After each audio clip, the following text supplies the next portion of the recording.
दोस्तों good evening. आज मैं फिर आपके लिए लेके आ गया हूँ सेल और बैटरी T20 टेस्ट सीरीज़ 1। तो दोस्तों जैसा कि अपन ने थोड़ी की वीडियो मॉर्निंग में अपलोड की थी सेल और बैटरी की भाग 1, उसमें अपन ने इलेक्ट्रोलाइसिस के बारे में पढ़ा था दोस्तों। और अपन इस वीडियो में भी जो 20 क्वेश्चन अपन ने लिए हैं T20 टेस्ट लिया है, ये केवल इलेक्ट्रोलाइसिस के ही क्वेश्चन लिए हैं दोस्तों। सेल और बैटरी के इसमें क्वेश्चन अभी आगे आएगा, वो टॉपिक केवल इलेक्ट्रोलाइसिस टॉपिक के क्वेश्चन हैं और सभी क्वेश्चन महत्वपूर्ण हैं। इसमें से 7 क्वेश्चन ऐसे हैं जो रेलवे ड्राइवर व राजस्थान लाइनमैन में आए हुए हैं, 2 मेट्रो के हैं दोस्तों। तो मैं इंजीनियर पीसी सर घोसराणा आपका दिल से स्वागत करता हूं दोस्तों। अगर आपको वीडियो अच्छा लगे तो दोस्तों को शेयर ज़रूर करें दोस्तों। तो आज का टॉपिक है इलेक्ट्रोलाइसिस। तो पहला क्वेश्चन देखते हैं दोस्तों। किसी इलेक्ट्रोलाइट में 1 ग्राम पदार्थ की मात्रा मुक्त करने के लिए आवश्यक चार्ज को किस स्थिरांक के रूप में जाना जाता है? तो अपन कोई भी इलेक्ट्रोलाइट है, कोई भी घोल है, उसमें जब करंट प्रवाहित करेंगे तो उसमें पदार्थ की मात्रा मुक्त होगी। तो 1 ग्राम पदार्थ की मात्रा मुक्त करने के लिए आवश्यक जो चार्ज होता है कूलाम, आवश्यक जो चार्ज दिया जाता है 1 ग्राम पदार्थ की मात्रा मुक्त करने के लिए, तो उस स्थिरांक को क्या कहते हैं अपन दोस्तों? तो उसे अपन फेराडे कहते हैं। क्या कहते हैं? फेराडे। तो फेराडे का स्थिरांक होता है जिसे ZEC कहते हैं, इलेक्ट्रिकल केमिकल इक्विवेलेंट, विद्युत रासायनिक तुल्यांक। तो ये फेराडे ने दिया था, इसलिए इसे फेराडे स्थिरांक के रूप में जाना जाता है दोस्तों। नेक्स्ट क्वेश्चन की बात करें दोस्तों। इलेक्ट्रोलाइट के कंटेनर को शीर्ष पर सील कर दिया जाता है, क्यों? इलेक्ट्रोलाइट का जो कंटेनर है, बैटरी का जो खोखा होता है, वोल्टामीटर होता है, उसके ऊपर कवर लगाकर शीर्ष पर उसको पैक कर दिया जाता है। सील क्यों किया जाता है? इलेक्ट्रोलाइट से पानी के वाष्पीकरण को कम करने के लिए। दूसरा है इलेक्ट्रोलाइट से गंदगी व अन्य पदार्थों को बाहर निकले। दोनों आ जाएगा दोस्तों इसमें। सेकंड क्वेश्चन का आंसर हो जाएगा दोनों दोस्तों। नेक्स्ट क्वेश्चन की बात करें दोस्तों। थर्ड क्वेश्चन की बात करें। इलेक्ट्रोलाइसिस क्रिया होती है, इलेक्ट्रोलाइसिस क्रिया किस में होती है दोस्तों? अकार्बनिक चालक द्रव्यों में, कार्बनिक चालक द्रव्यों में, अकार्बनिक कुचालक द्रव्यों में, कार्बनिक कुचालक द्रव्यों में। तो दोस्तों अकार्बनिक चालक द्रव्यों में होती है इलेक्ट्रोलाइसिस क्रिया। इलेक्ट्रोलाइसिस क्रिया किस में होती है?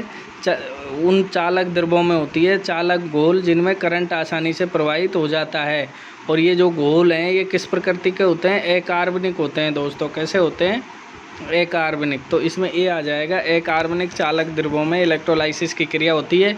और इलेक्ट्रोलाइसिस की क्रिया क्या होती है दोस्तों? जब किसी घोल या इलेक्ट्रोलाइट या घोल में करंट दिया जाए तो घोल आयंस में विभाजित हो जाता है, प्लस माइनस में विभाजित हो जाता है। इसे इलेक्ट्रोलाइसिस की क्रिया कहते हैं दोस्तों। आगे फोर्थ क्वेश्चन की बात करें दोस्तों। फोर्थ क्वेश्चन है इलेक्ट्रोलाइसिस या विद्युत अपघटन क्या है? इलेक्ट्रोलाइसिस क्या है? करंट प्रभाव से इलेक्ट्रोलाइट का आयंस में विभाजित होना, बिल्कुल सही है। करंट प्रभाव से इलेक्ट्रोलाइट का गर्म होना, गलत। करंट प्रभाव से इलेक्ट्रोलाइट का इलेक्ट्रॉन होल में। तो दोस्तों इसमें ए आ जाएगा। फोर्थ क्वेश्चन का क्या आंसर हो जाएगा? ए। जब किसी घोल में या इलेक्ट्रोलाइटर में करंट प्रवाह करते हैं तो वह आयंस अर्थात प्लस माइनस में विभाजित हो जाता है घोल। इस क्रिया को इलेक्ट्रोलाइसिस कहते हैं दोस्तों। 5 क्वेश्चन देखते हैं दोस्तों। इलेक्ट्रोलाइट के लिए असत्य कथन है। इलेक्ट्रोलाइट के लिए असत्य कथन क्या है? तो यह एक अकार्बनिक प्रकृति का होता है। यह ऋणात्मक ताप गुणांक, इसका जो ताप गुणांक है वो क्या होता है? नेगेटिव, NTC होता है, नेगेटिव टेम्परेचर कोफिशिएंट होता है। इसका जो प्रतिरोध है ये कम परिवर्तनीय रहता है। क्योंकि जब इलेक्ट्रोलाइट चार्ज होता है दोस्तों, आपने देखा होगा जब इलेक्ट्रोलाइट चार्ज होता है तो प्रतिरोध क्या होता है? कम हो जाता है। और जब डिस्चार्ज होता है तो प्रतिरोध क्या होता है? बढ़ जाता है। तो ये कैसा प्रतिरोध हुआ? परिवर्तनीय प्रतिरोध। तो ये भी सही है, ये भी सही है दोस्तों। इसमें इलेक्ट्रोलाइट के लिए असत्य कथन है, तो इसमें डी आ जाएगा। ये तो सब सत्य हैं, तो असत्य कथन क्या हो जाएगा? उपरोक्त में से कोई नहीं, अर्थात ये तो तीनों सत्य हैं, तो असत्य इनमें कोई नहीं है। तो इसका 5 क्वेश्चन का आंसर डी हो जाएगा दोस्तों। सभी कथन सत्य हैं, असत्य कथन इसमें कोई भी नहीं है दोस्तों। 6 क्वेश्चन की बात करें दोस्तों। इलेक्ट्रोलाइसिस की क्रिया में धनात्मक विद्युताग्र को कहते हैं। इलेक्ट्रोलाइसिस की जो क्रिया होती है इसमें जो धनात्मक विद्युताग्र है उसको क्या कहते हैं दोस्तों? तो जो ऋण होता है एक धन होता है, धन को तो कहते हैं एनोड दोस्तों। और जो ऋण होता है उसको कैथोड कहते हैं। इलेक्ट्रोलाइसिस की क्रिया में जो ऋण टर्मिनल होता है उसे कैथोड कहते हैं। और ये धनात्मक की पूछ रहा है, धनात्मक विद्युत आग्र को क्या कहते हैं, तो इसमें एनोड हो जाएगा दोस्तों। 6 का ए आंसर हो जाएगा दोस्तों। 7 की बात करें, विद्युत अपघटन के नियम दिए किसने दिए थे? लेंज ने, फैराडे ने दिए थे दोस्तों। इलेक्ट्रोलाइसिस या विद्युत अपघटन के नियम किसने दिए हैं दोस्तों? फैराडे ने दिए हैं। इलेक्ट्रोलाइसिस के नियम भी किसने दिए हैं दोस्तों? फैराडे ने दिए हैं। तो इसमें फैराडे आ जाएगा। नेक्स्ट क्वेश्चन की बात करें, 8 की, विद्युत अपघटन का पहला नियम होता है, पहला नियम एक सेल पर लागू होता है या अनेक सेल पर? तो दोस्तों पहला नियम एक सेल पर लागू होता है। और विद्युत अपघटन का पहला नियम क्या होता है कि जब किसी गोल में करंट दिया जाए, जब किसी गोल में क्या दिया जाए दोस्तों? करंट दिया जाए, तो गोल में मुक्त आयन की मात्रा m गोल में दिए गए करंट की कुल मात्रा Q के समानुपाती होता है। या m समानुपाती Q या m समानुपाती IT होता है। और समानुपाती चिन्ह हटाते हैं तो Z लगा देते हैं, तो ये हो जाता है दोस्तों m समानुपाती ZIT। इसे अब विद्युत अपघटन का पहला नियम कहते हैं। इसे क्या कहते हैं? विद्युत अपघटन का पहला नियम कहते हैं। ये एक सेल पर लागू होता है। तो 8th का ए हो जाएगा दोस्तों। 9 क्वेश्चन की बात करें, किसी विद्युत अपघटनी क्रिया में अवक्षेपित सामग्री के द्रव्यमान m की गणना करने के लिए प्रयुक्त व्यंजक है। तो मैंने अभी बताया था m किसके बराबर में है? ZIT के बराबर में। किसके है? ZIT। ये हो जाएगा दोस्तों। ये इसरो के एग्ज़ाम में आया हुआ क्वेश्चन है, इसरो। तो इसमें क्या हो जाएगा? ए। 10 क्वेश्चन की बात करें दोस्तों, इलेक्ट्रोलाइसिस के प्रथम नियम के अनुसार, इलेक्ट्रोलाइसिस के प्रथम नियम के अनुसार इलेक्ट्रोलाइट में मुक्त आयन की मात्रा समानुपाती होती है। तो m समानुपाती किसके होती है? Z के दोस्तों। Z कहते हैं विद्युत रासायनिक तुल्यांक, ECE। Z से क्या कहते हैं? ECE, इलेक्ट्रोकेमिकल इक्विवेलेंट, विद्युत रासायनिक तुल्यांक। तो 10 का ए हो जाएगा दोस्तों। 11 की बात करें, फैराडे के विद्युत अपघटन के दूसरे नियम में किस पात्र की आवश्यकता होती है? तो उसे वोल्टामीटर कहते हैं। जिस पात्र की आवश्यकता होती है दूसरे नियम में उसे क्या कहते हैं? वोल्टामीटर कहते हैं। 11 का ए हो जाएगा दोस्तों। दूसरे में इलेक्ट्रोलाइट, सी में है इलेक्ट्रोमीटर और डी में है उपरोक्त में से कोई नहीं। तो वोल्टामीटर होता है, ये पात्र होता है दोस्तों। इसमें ये गोल भरा रहता है, तो इस पात्र का नाम जो रहता है वो वोल्टामीटर होता है। और इस पात्र की अपन को आवश्यकता होती है किसमें? दूसरे नियम में दोस्तों। नेक्स्ट क्वेश्चन की बात करें दोस्तों, 12, पानी के इलेक्ट्रोलाइसिस की प्रक्रिया में दोस्तों, ये राजस्थान लाइनमैन TH 2014 में आया था।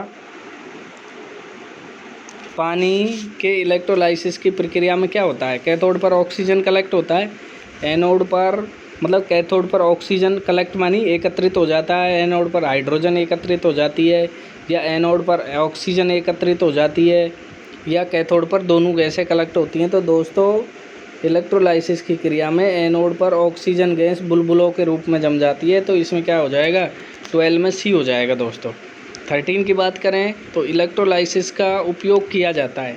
इलेक्ट्रोलाइसिस का उपयोग कहाँ करते हैं? इलेक्ट्रोप्लेटिंग में, जिसे कि अपन विद्युत लेपन कहते हैं हिंदी में। इलेक्ट्रोप्लेटिंग से क्या कहते हैं दोस्तों? विद्युत लेपन कहते हैं। क्या कहते हैं?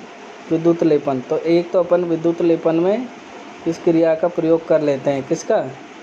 इलेक्ट्रोलाइसिस का। इलेक्ट्रोटाइपिंग में भी कर लेते हैं,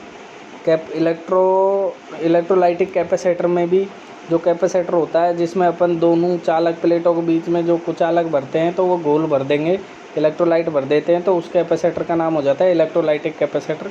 तो इसमें भी इसका प्रयोग किया जाता है। तो इसमें सभी आ जाएगा दोस्तों।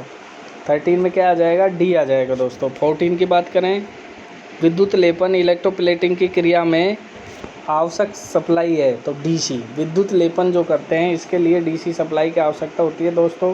तो 14 में ये हो जाएगा। 15 की बात करें, इलेक्ट्रोप्लेटिंग घटिया वस्तु पर अच्छी धातु की परत चढ़ाना है, वस्तु को सुंदर बनाना है, वस्तु को जंग से बचाती है।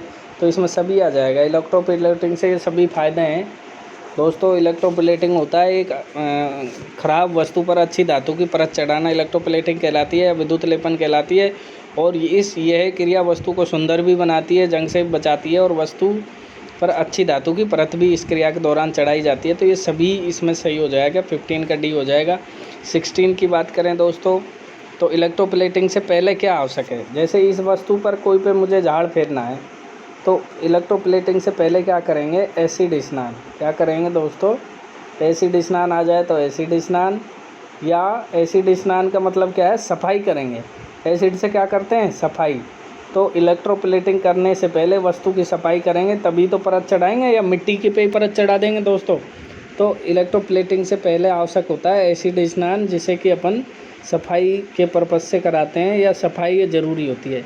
सफाई आ जाए तो सफाई, इलेक्ट्रोप्लेटिंग से पहले आवश्यक है सफाई, और बाद में आवश्यक है तो बफिंग दोस्तों।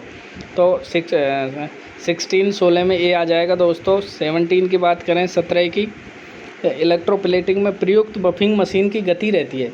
तो दोस्तों बफिंग मशीन का कार्य क्या होता है, जब अपन ने वस्तु पर परत चढ़ा दी, विद्युत जमाव कर दिया या परत चढ़ा दी, तो उस वस्तु को परत चढ़ाने के बाद सुखाना।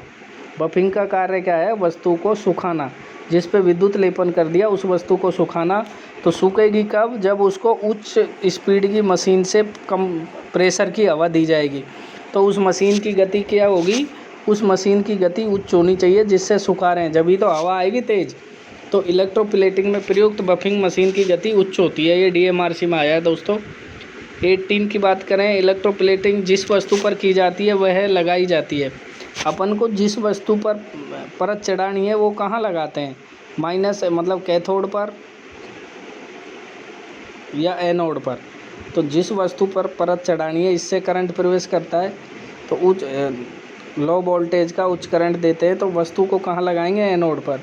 जिस वस्तु पर परत चढ़ानी है उसको कहाँ लगाते हैं, एनोड पर, और घोल भी उसी वस्तु का लेता है जिसकी परत चढ़ानी है दोस्तों। तो इसमें ए आ जाएगा। 18 में क्या आ जाएगा, ए आ जाएगा दोस्तों। 19 की बात करें, इलेक्ट्रोप्लेटिंग के लिए आवश्यक DC सप्लाई कम वोल्टेज उच्च धारा होनी चाहिए। बिल्कुल सही है, कैसी होनी चाहिए, कम वोल्टेज उच्च धारा। अधिक वोल्टेज अधिक धारा नहीं होती, अधिक वोल्टेज कम धारा भी नहीं होती। तो इसमें ए आ जाएगा दोस्तों। 19 में क्या आ जाएगा, ए आ जाएगा। 20 की बात करें, इलेक्ट्रोप्लेटिंग के बाद कौन सी क्रिया की जाती है। इलेक्ट्रोप्लेटिंग के बाद कौन सी क्रिया आवश्यक है, तो सफाई तो इलेक्ट्रोप्लेटिंग से पहले करते हैं दोस्तों। परत चढ़ाने से पहले एसिड स्नान या सफाई करते हैं। बाद में क्या करते हैं, बफिंग। और एसिड स्नान भी सफाई से ही संबंधित है, सफाई के लिए ही करते हैं। तो बाद में क्या करेंगे, बफिंग करेंगे। बाद में क्या करेंगे, बफिंग। जो सफाई है ये पहले करते हैं परत चढ़ाने से पहले, और बाद में करते हैं बफिंग, और एसिड स्नान भी पहले करते हैं। तो पूछ रहा है बाद में कौन सी क्रिया की जाती है, तो 20 का हो जाएगा बी दोस्तों। क्या हो जाएगा, 20 का बी आंसर हो जाएगा दोस्तों। यदि दोस्तों आपको यह वीडियो अच्छी लगी हो तो अपने दोस्तों को शेयर करें, और उनसे सब्सक्राइब करवाएं अपने PC इलेक्ट्रिकल चैनल को, जिससे कि उनको नई वीडियो का नोटिफिकेशन मिल जाए और उनकी तैयारी भी यथावत चलती रहे। आज के लिए धन्यवाद दोस्तों, कल फिर मिलते हैं एक नई वीडियो के साथ। थैंक यू, धन्यवाद।